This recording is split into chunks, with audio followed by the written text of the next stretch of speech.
वृक्ष नर और मादा 2 पक्षी रहते थे। उनकी कोई संतान नहीं थी। अन्य पक्षी मादा पक्षी को बोझ कहकर घृणा करते थे।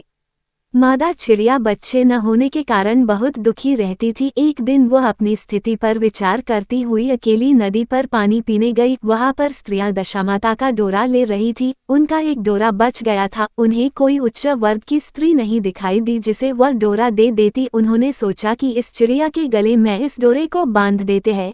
ये यहाँ रोज आकर कथा सुन लिया करेगी। इसे पूजन की विधि बता देंगे तो ये भी पूजन के दिन पूजा कर लेगी। तदनुसार उन्होंने चिड़िया के गले में दशामाता का डोरा बांध दिया और उसे समझा दिया कि प्रतिदिन 9 दिन तक यहाँ आकर कहानी सुन लिया करो। 10वें दिन 21 गेहूं के दाने लाकर उनमें से एक दाना दशामाता के नाम से नदी में डाल देना और बाकी 20 दाने तुम स्वयं खा लेना। चिड़िया ने 9 दिन तक नियमपूर्वक दशामाता की कहानी सुनी। 10वें दिन स्त्रियां द्वारा बताई विधि के अनुसार डोराव 1 गेहूं का दाना नदी में डालकर पारण किया।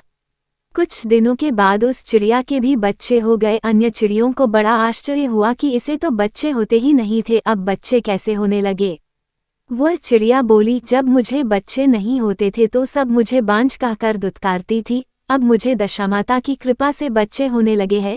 चिड़ियों के पूछने पर उसने दशामाता का डोरा लेने का सारा हाल कह सुनाया और पूजा की विधि का भी वर्णन सुना दिया। तब से जंगल की सारी चिड़िया दशामाता का व्रत करने लगी।